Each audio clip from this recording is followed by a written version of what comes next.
তাহলে বন্ধুরা আজ আমরা দেখবো ম্যাগি এবং রাজা নুডলস। তো দুটোর পার্থক্য দেখবো, দুটোর কোয়ালিটি দেখবো, আপনাদেরকে জানাবো। মানে ম্যাগিটা অলরেডি আমরা সবাই খেয়েছি, বাট রাজার নুডলসটা আমরা আজকে প্রথমবার ট্রাই করবো এবং তারপর রিফ্রেশ কোয়ালিটি।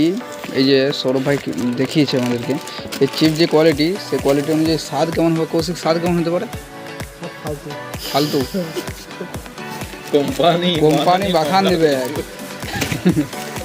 তো স্বাদটা আমরা টেস্ট করে রান্না করে দেখতে পাবো। আমি খাবো আর তোরা বলবি কেমন লাগছে। ঠিক আছে ঠিক আছে, আমি কি বলবো? তুই বলবি যে কেমন খেতে লাগছে। নিজের স্বাদ নিজে টেস্ট করবি আর আমি কি জানবো? যে কৌশিকটা টেস্ট করতে হবে, আমি টেস্ট করে আমি আপনাদেরকে বলে দেবো। তো ম্যাগি নুডলসটার মধ্যে আর এটার মধ্যে পার্থক্য এটা হচ্ছে, আপনার অনেকটা টাইম ধরে সিদ্ধ করতে হচ্ছে, সবচেয়ে মেন ব্যাপার রয়েছে। তো আলটিমেটলিভাবে এরকম কালার এসেছে যে আমি পুরো জল জল রেখেছি যেরকমভাবে ম্যাগি খাওয়া হয়।